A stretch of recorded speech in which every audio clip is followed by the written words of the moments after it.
All right, let's get right into it. We're talking about a critical update for pretty much every security team out there. We're going to break down a technique that really flips some of our core security assumptions on their head, and it might just change how you think about protecting credentials. So here's our game plan. We'll kick things off by challenging a big security belief. Then we'll get into the weeds of this clever DNS trick that makes the whole thing possible.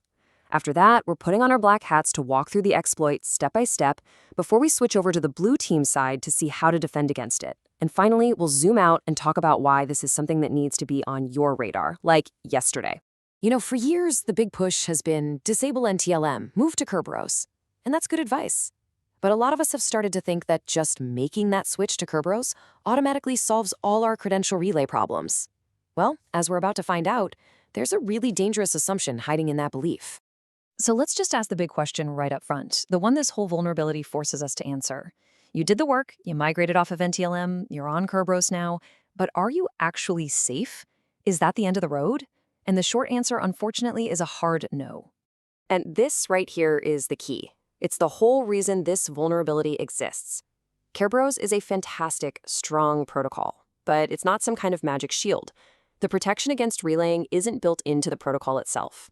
Instead, it's up to the services that use Kerberos, things like your file shares or web servers, to correctly implement their own protections. And that's where the cracks start to show. Okay, so how does this weakness, in theory, become a weapon in practice? Well, the flaw isn't in Kerberos, not really. It's all about how Kerberos interacts with a totally standard, boring, everyday feature of DNS. First, let's do a super quick refresh on CNAME records. All a CNAME record does is act like a nickname or a pointer in DNS. It basically says, hey, you're looking for file server?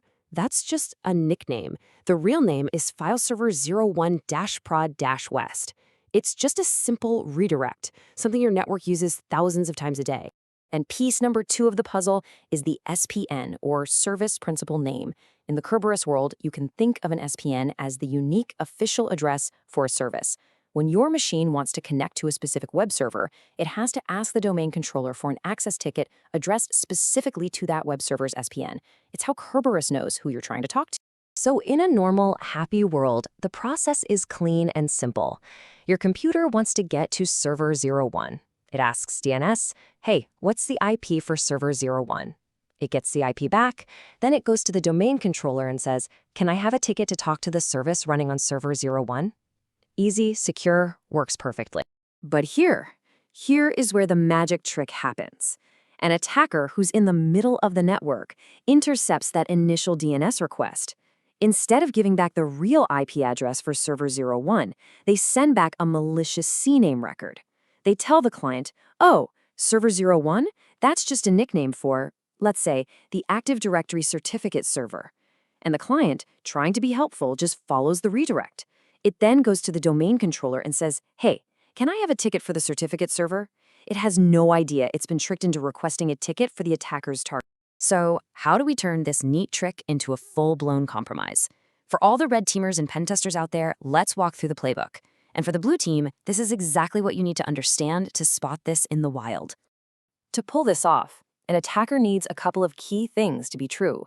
First, and this is the big one, they have to be in a position to intercept and reply to DNS queries. Think stuff like ARP poisoning or a DHCP v6 attack. Second, they need a target, a service that's configured to accept Kerberos but isn't enforcing security features like signing. If they can find that vulnerable combo, they've got a way in. And actually doing it is shockingly easy. An attacker can use a tool like this modified proof of concept, MIT-M6 CNAME. This one command basically says, hey, listen for any DNS request on the network, and for every single one, tell the client that whatever they're looking for is actually a CNAME for our high-value target. And in this case, the target is the ADCS server, the certificate authority. Why? Because if you can compromise ADCS, you can often mint certificates to become anyone you want, even a domain admin. Game over. And this table just perfectly illustrates the deception here. On the victim side, they just try to open a network drive, and the connection times out. They might see a little error pop up, they'll probably just sigh, maybe reboot, and forget about it. But behind the scenes, their machine was just tricked into getting a Kerberos ticket for the ADCS server, a ticket the attacker snatched out of the air and used to impersonate them. And just like that, they've potentially escalated to full domain compromise. all from a simple connection error. All right, let's switch hats. We've seen the attack, and it's scary. But now for the good news. We can absolutely stop this. Let's get into the concrete steps you can take to block it and the artifacts you can hunt for to find it. Now, if you remember one thing from this whole explainer, make it this. The fix is at the service layer, not the protocol layer. You don't patch Kerberos itself. You have to go harden the individual services that use it.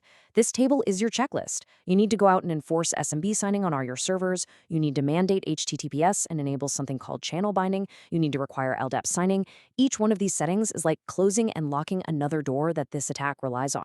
Okay, and for detection, your SOC needs to be hunting for the weird stuff.